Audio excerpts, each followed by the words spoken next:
I just write it down. So I breathe in, and after I go to the room and maybe try to breathe myself out, but I can't. I drink some water, I spit it out, and breathe in again. I used to release my built-up energy by engaging in activities like jumping on the trampoline after school. It was a great way to burn off excess energy and calm myself down. My therapist was amazing at helping me stay calm and motivated. She always knew when to encourage me to keep going and when to give me a short break to allow myself to reset. She made the sessions fun by turning exercises into games and celebrating even the smallest progress, which helped me stay really positive with myself. She also reassured me that mistakes were just part of the learning progress, not something to stress over. Her patience and support made a huge difference, and because of her, I learned to eventually enjoy the process instead of getting frustrated. Plus, I was always rewarded with a fruit snack after my sessions if I was good and stayed focused and worked on my improvement, which always made me look forward to both my session and getting the fruit snack after.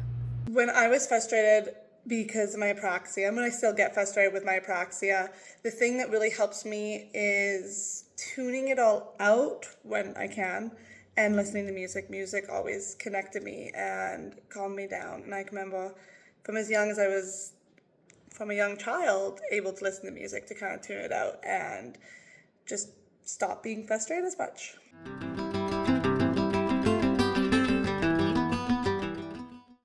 By the colors of the rainbow, it's yellow. Actually, yellow.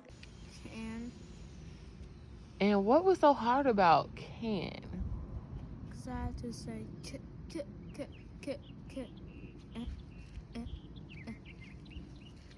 like that. Okay. So it was about sounding it out? It's about like trying to like sound it out and learn about it. Like I try to understand like how to say it, but I can't do it when I'm like little stuff. Okay. So who helped you learn how to say it? My teacher. Aw, that sounds like an amazing word you learned. High five.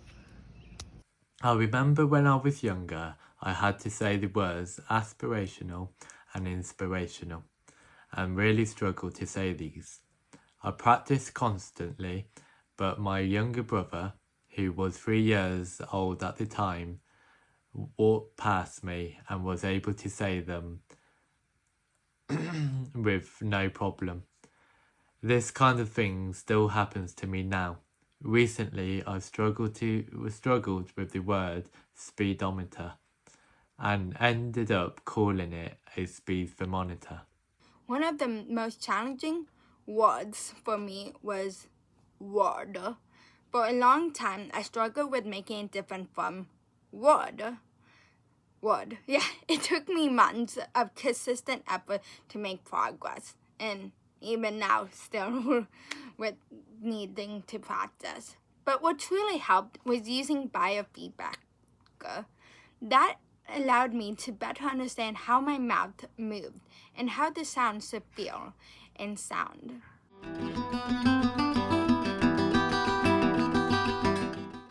Play Go Fish, there's the only thing I do most days. I do 5 things in therapy that's my favorite. First is that I like going to the gym and jumping in the trampoline. Second is that playing little mini games. Third is that we can do activities. The fourth one is that we can make pictures and stuff. And the fifth one is that we can do lessons that you never did and practice on it. One of my favourite activities for speech therapy, which my mom and I used to do, was jumping on the trampoline or playing catch while repeating sounds. This made speech therapy fun and engaging. I loved activities that made me think and kept me interested. Games like Uno and Mad Libs were fun, but also incredibly effective tools in helping me practice.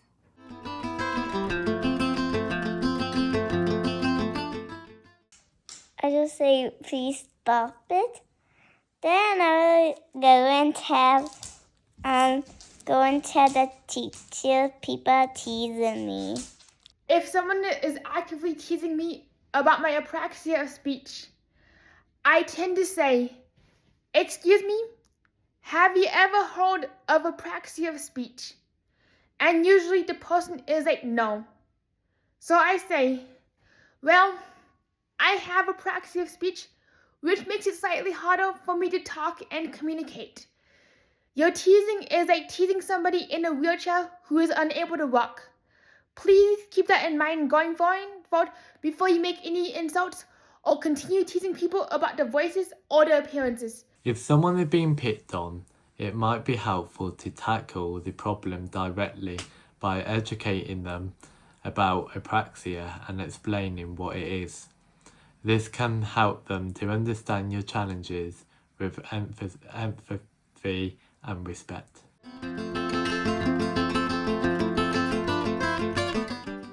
Please stick out speech therapy.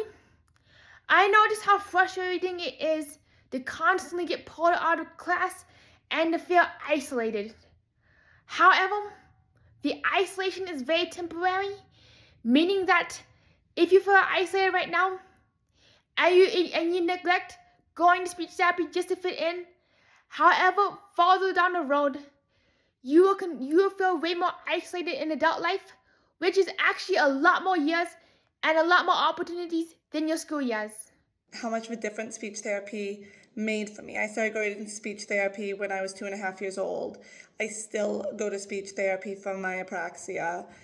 And I would tell my younger self how much of a difference it makes. That what I'm doing now is able to talk to people and show people that apraxia may be lifelong, but you can do so much with your voice regardless if you sound different or sound funny. And speech therapy helped me get there. So I would really promote and tell myself how much of a difference speech therapy was going to make. To try my best to not get frustrated and just simply enjoy the journey. Speech language therapy isn't something you can rush through or feel discouraged by. It's a process, and every little step forward matters. Instead of worrying about my progress or trying not to feel stuck, I'd remind myself to have fun with it, be patient, and appreciate the small victories. It's not about being perfect, it's about growing and finding your confidence along the way. Speech therapy is definitely worth the effort you put into it, because it will help you not only improve your speech, but also build confidence. I'd encourage my younger self to stick with it, reminding myself not to give up, as the progress and benefits will be worth the challenges. Do the homework. Even when it feels repetitive or frustrating, it matters. Try to make it engaging when possible, but the most important thing is to follow through and stay consistent.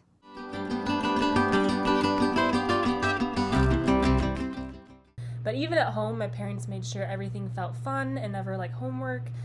They were super supportive, never pressured me, and always framed everything that I was working on in a way that felt like a game rather than homework or something that I was practicing. Whether it was a word game, reading together, or just casually working on skills in everyday conversations, such as remembering names of people in my classes, it all felt really natural and enjoyable for me to do. Their encouragement and the way they kept things really light and fun made it a huge difference. It helped me stay confident and excited rather than getting frustrated with the different events. I was incredibly lucky to have such a great team of therapists and super supporting parents who made every session feel super fun and rewarding.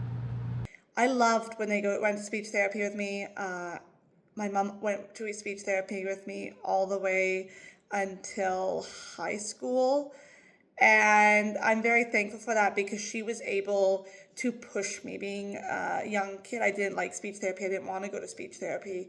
So she was able to push me and encourage me to continue it and to make it into a fun kind of activity where it wasn't just going to a place with, random stranger and listening to her make me speak a certain way. Instead, my mom was able to make it fun and be there with me, and it became a really good bonding experience. I'm still very, very close with my mom because of that, and to this day she still helps me with my speech when she hears me saying something not correct. Having my mom attend speech therapy with me was especially helpful.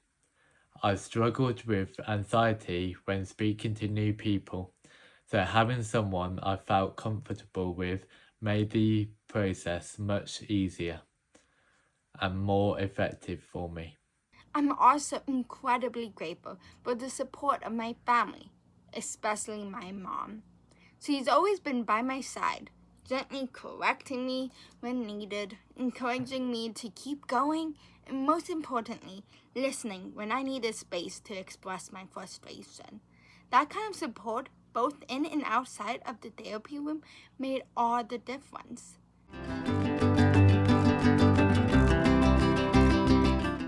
Now, unfortunately, I did not know about IEPs until grade 12. I was doing a dual credit program for special education, and I was in my first year. I was finishing my special education assistant and going on to become a early childhood educator with a focus in special education. So I did not know about that until grade 12. So unfortunately, I never, and my parents weren't notified of it as either. No fault in their own. There just wasn't a public any notice that parents were able to know about. However, in grade 12, I sat down with the special education teachers of my school and the principal, and I asked to see my IEP. I did not know until then that I was allowed to see it. And actually, there was a lot of things on the IEP that were not being followed. A big thing was written on my IEP, because I have CAS, childhood apraxia of speech, I was not allowed to be graded on pronunciation, specifically words with certain sounds that I severely struggle with, still struggle with to this day. And I had failed tests because of my pronunciation. So I was able to sit down and be like, no, this is what I need in place for me. And that's when I really started to be able to advocate for myself. And I did that in university as well, when I went on to educational, early childhood education. I was able to sit down with the dean and say, like, this is what I need for my test, this is what I need for this is what I need for that. So I was able to voice that. Now, as an advocate, I recommend children in 4th or 5th grade, depending on how mature they are, sit down for their own IEP meetings and attend those meetings. I wish I was able to attend them when I was younger, but it's just something that me and my family weren't notified of, and we just weren't aware of. But I definitely encourage families to be able to sit down with their children, especially when they're in that tween to teenager years, to sit down and have them part of the IEP meeting as well. I loved going to speech therapy, mainly because it felt like playing games for an hour with a friend who was my therapist. Over the years, speech therapy has played a vital role in my growth, not only in communication, but in confidence. One of my favorite aspects of therapy was how engaging it could be.